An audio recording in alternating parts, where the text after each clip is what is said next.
I accidentally discovered the CEO was secretly using a fake identity to test customer service employees. I work IT support for a mid-sized retail company and accidentally uncovered that our CEO has been posing as an angry customer named Karen Williams for 2 years to test how customer service reps handle difficult people.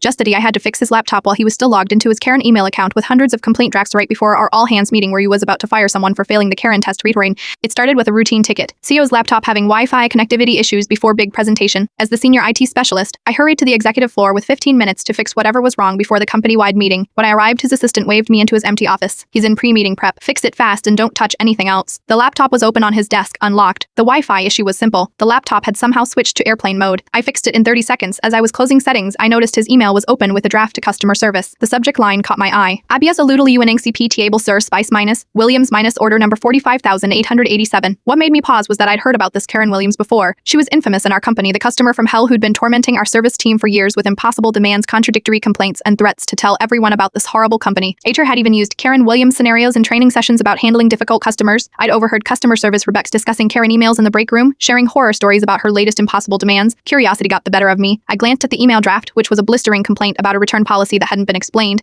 despite asking Threadables. It was signed Karen Williams, complete with her signature line about being a very influential social media presence. Then I noticed the folder this draft was in. Karen Williams operation minus confidental. I shouldn't have looked. I really shouldn't have. But with the cursor already right there, I clicked the folder. It contained hundreds of emails spanning 2 years drafts, sent items, and responses from our customer service team, all part of this Karen persona. There were even spreadsheets tracking which employees had passed or failed the Karen test. One document titled Karen Termination List had today's date at the top with 3 employee names highlighted in red. I heard voices approaching the office and quickly closed everything, making sure the Wi-Fi was working properly. I was heading out when the CEO and his executive team walked in. All fixed, sir, I said, trying to sound normal, just an airplane mode issue. He nodded dismissively and thanked me. As I left, I heard him say to the others, so, as I was saying, we need to address these customer service failures. I've identified 3 representatives who consistently fail to handle difficult customers properly. I went straight to Melissa, our customer service director and my longtime friend. I found her looking stressed outside the meeting room. What's wrong? I asked. 3 of my best people are about to get fired for consistent customer service failures with 0 previous warnings, she said. It makes no sense. Their metrics are excellent. I took a deep breath and told her everything. Her face went from shocked to furious. She asked me to forward a specific email from my maintenance account showing I'd access the CEO's computer for authorized repairs. The all-hands meeting began with the CEO's standard preamble about excellence and accountability.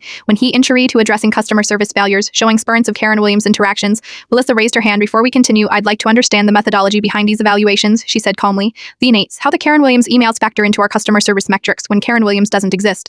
The room went completely silent. The CEO's face flushed. I don't know what you were talking about, he stammered. Karen Williams is a fictional customer you created to test representatives without their knowledge, Melissa continued. While quality control is important, making employment decisions based on fictional scenarios presented as real customer interactions raises serious questions about our evaluation practices.